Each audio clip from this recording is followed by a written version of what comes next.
할렐루야. 오늘도 주님의 사랑과 능력으로 충만한 하루 되시기를 축복합니다. 오늘 아침에 우리가 함께 나눌 말씀은 하나님께서 당신의 일을 펼치시는 방법에 대하여 함께 잠시 나누겠습니다. 오늘 본문 어찌 보면은 참 하나님의 신방, 그래서 하나님의 신방에 대한 이야기라고도 할 수 있을 것입니다. 하나님의 뜻은 언제든지 사람을 통해 나타나게 되어 있죠.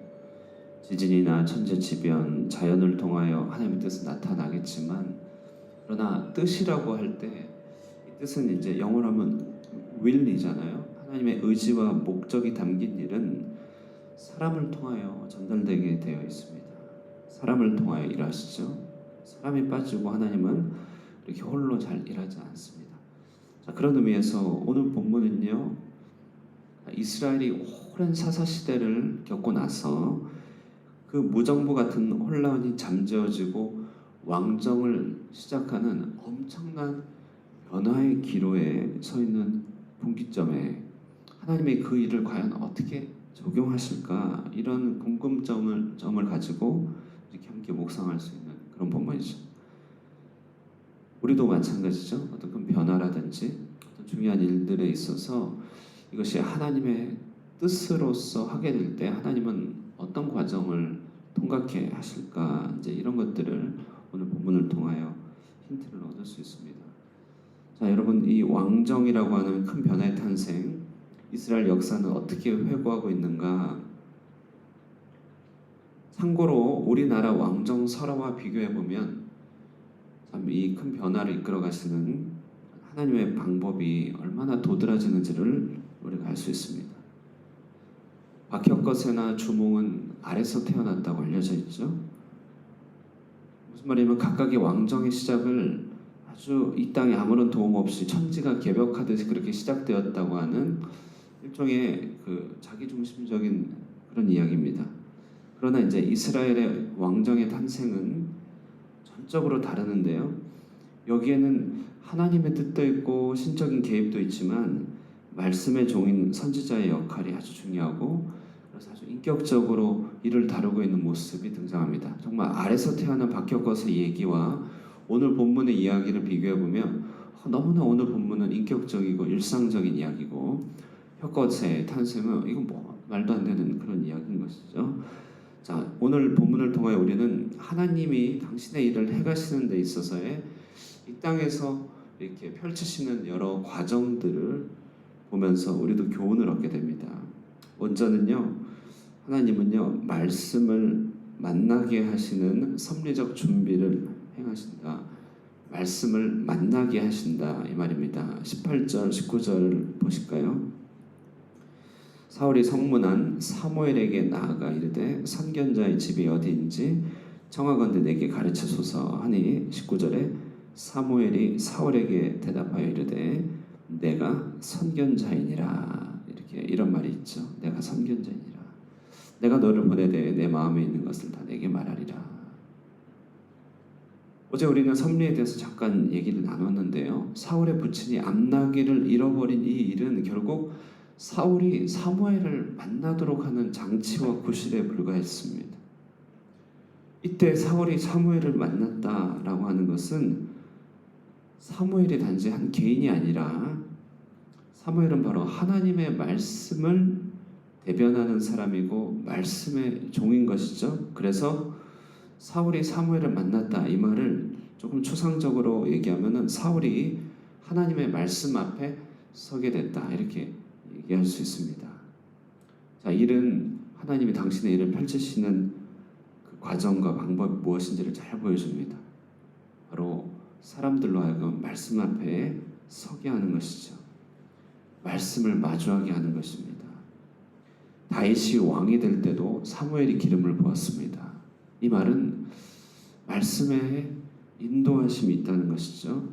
성전의 건축의 중요한 계획이나 후계를 정하는 일들 다 하나같이 선지자를 통하여서 그 뜻을 묻게 되었습니다.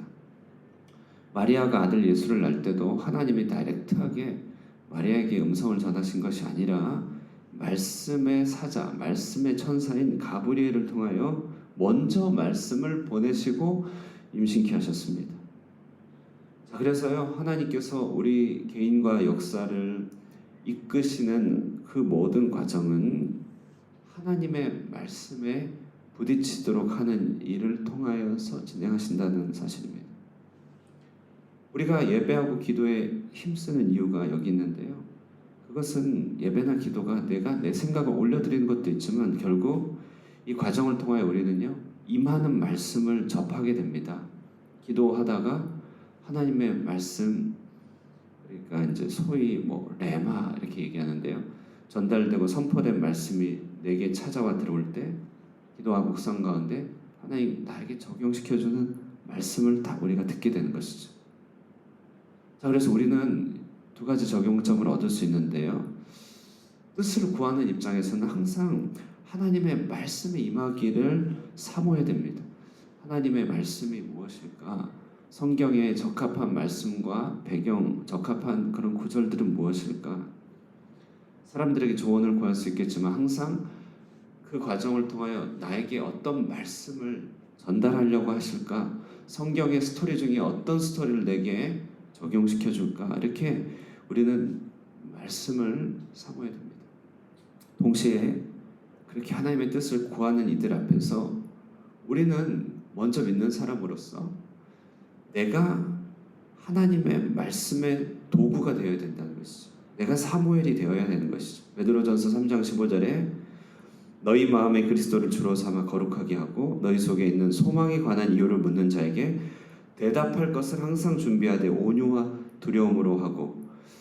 저는 오늘 본문을 보고 또 이렇게 적용하고 저 스스로도 묵상하면서요, 신방의 절차와 과정과 너무 닮았다는 것을 이렇게 생각해 보게 됩니다.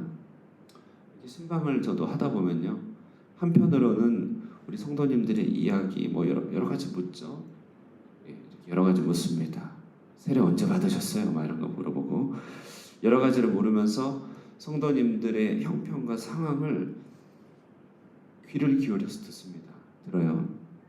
그러나 한편으로는 들으면서 다른 한편으로는 지금 말씀하시는 분의 상황에 가장 적합한 하나님의 말씀이 무엇인지를 계속 성경을 통하여서 살피고 페이지를 넘기고 있습니다. 한쪽으로 넘기죠. 그러다가 성도들의 상황과 성경의 상황이 다 연결되는 것들을 끝까지 찾아요. 언제까지 찾냐면요, 찬송가 부르고 사도신경 할 때까지 찾아요. 이 말씀이 적합한 말씀일 것 같다라고 해서 전할 때가 있죠. 그래서 신방을 통하여서 말씀이 들려지도록 하는 것입니다. 여러분, 넓게 보면요, 여러분이 사람을 만나는 모든 일은 일종의 다 신방 아닐까요? 그렇죠. 그런 관점으로 생각해 보세요. 여러분이 사람을 만나는 모든 일은 다 신방입니다. 하나님의 말씀을 전달하는 일이죠. 여러분은 못 사람들 앞에서 사무엘이 되어 줘야 하는 것이죠. 그러므로 사람들 앞에서 딱히 떠오를 말씀이 없으면 안 되는 것이죠. 우리는 그 말씀이 풍성히 자주 떠올라야 되고, 교회는 말씀이 풍성해야 됩니다. 말씀이 메마르면 어느새 사람의 생각과 사람의 자기 뜻이 드러나게 되는 것이죠. 하나님의 일은 처럼 말씀을 딱 대면하기 위한 모든 과정입니다. 한편으로는 섭리적 과정을 통해 말씀 앞으로 자꾸만 이끌려오는 것이고, 한편으로는 말씀이 예비된 말씀이 준비되어 있다가 딱 만나는 것입니다. 여러분 기도회 때마다, 예배 때마다 이런 일들이 많아지기를 소망합니다. 올 때마다 말씀을 만나고, 올 때마다 그날에 필요한 말씀들이 공급되어서 하루하루를 살아갈 수 있는 그런 말씀이 여러분에게 전달되기 원합니다. 이렇게 할 때 여러분을 통해 하나님의 뜻이 이루어진다. 오늘 본문이 그것을 얘기하고 있습니다. 두 번째는요, 이 하나님의 말씀을 확신시켜주고 적용시켜주기 위한 하나님의 보살핌도 뒤따르더라고 하는 것이에요. 자, 오늘 본문 쭉 보시면요, 20절에 사무엘은 사울을 만나서 일단 하나님의 뜻을 던져줍니다. 그러니까 당신이 온 이스라엘이 사모하는 자다. 간접적인 화법인데 너가 왕이 될 사람이다. 이렇게 얘기를 하는 것이죠. 21절에 사울은 감히 인정할 수가 없는 이야기죠. 너무 놀라는 것이. 22절에 이때 사무엘이 이제 사울과 그의 사환을 인도하여 산당 객실로 들어갑니다. 그래서 거기서 일종의 연회를, 식사 자리를 이렇게 베푸는데요. 사울을 이제 상석에 앉힙니다. 자 보세요. 당신이 왕이 될 사람입니다. 선포했습니다. 그리고 그에 합당한 과정을 하나하나 세밀하게 인도하는 것이죠. 사울을 상석에 앉힙니다. 그리고 요리 중에서도요. 널쩍다리 부분이라고 제사장에게 바쳐진 부분인데요. 그 소중한 부분을 떼어서 그의 앞에 딱 놓아줍니다. 그러니까 일일이 다 메시지죠.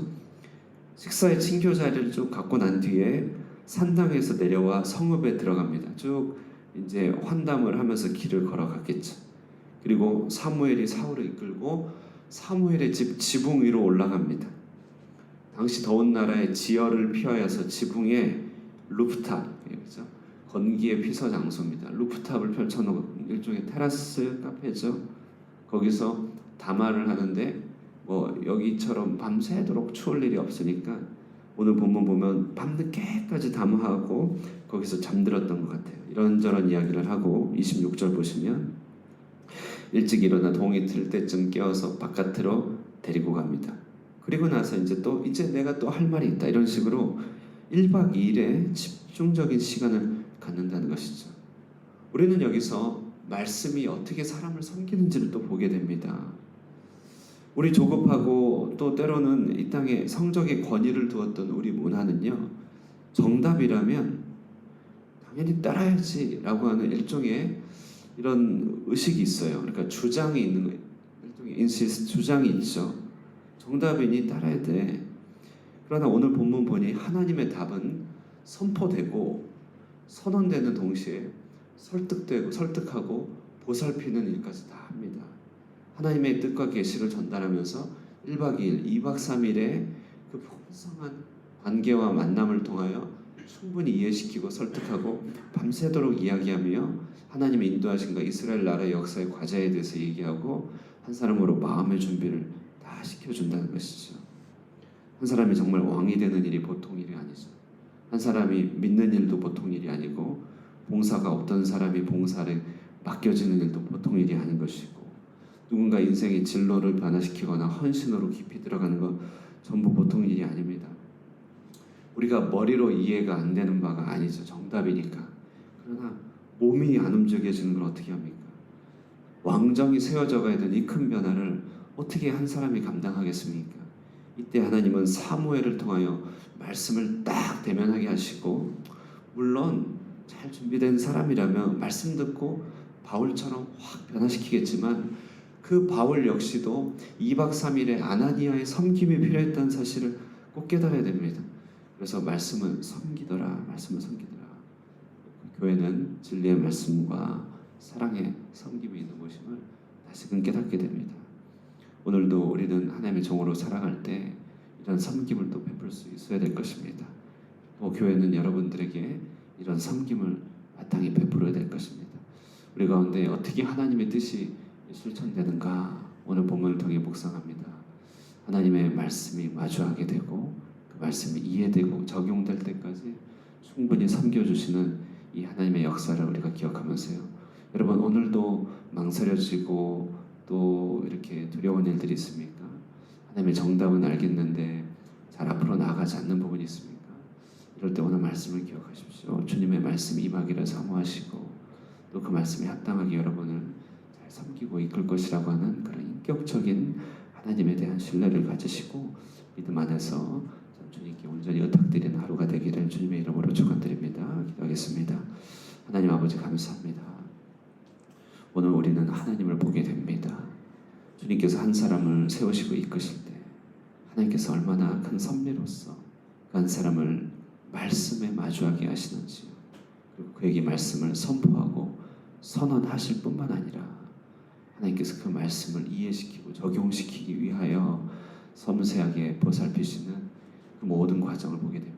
믿음이 없던 사울에게조차 이런 따뜻한 섬김을 베풀어 주시는 하나님의 마음을 우리가 생각해 볼 때 두려움 없이 하나님 품에 우리 자신을 의탁합니다. 오늘도 우리를 이처럼 섬겨주시고 말씀으로 인도하여 주신 하나님을 신뢰하고 나아가기를 원하오니 하나님 우리 삶 가운데 동행하여 주시옵소서. 예수님의 이름으로 기도드리옵나이다. 아멘. 우리 함께 말씀 생각하시면서 기도하고요. 우리 교회를 생각할 때도 결국 교회는 복음이 전파되고 사람이 세워지는 것이 교회 아닙니까? 사람 세워진다는 것은 참 이렇게 목자가 세워지고 직분이 세워지고 헌신자가 세워지는 모든 일련의 과정인데요. 우리 교회가 이 말씀도 잘 마주하게 되고 사람도 잘 섬겨 세워가는 그런 교회가 되게 해달라고 그렇게 기도해 주시고 복음 전파에 힘쓰는 교회가 되게 해달라고 기도하시고 개인의 기도 제목들과 우리 튀르키예 지역에 알할 수 없는 고통을 위하여 애통하며 기도하시고 성도들을 위해서 중보기도 하고 들어가도록 하겠습니다. 기도하겠습니다.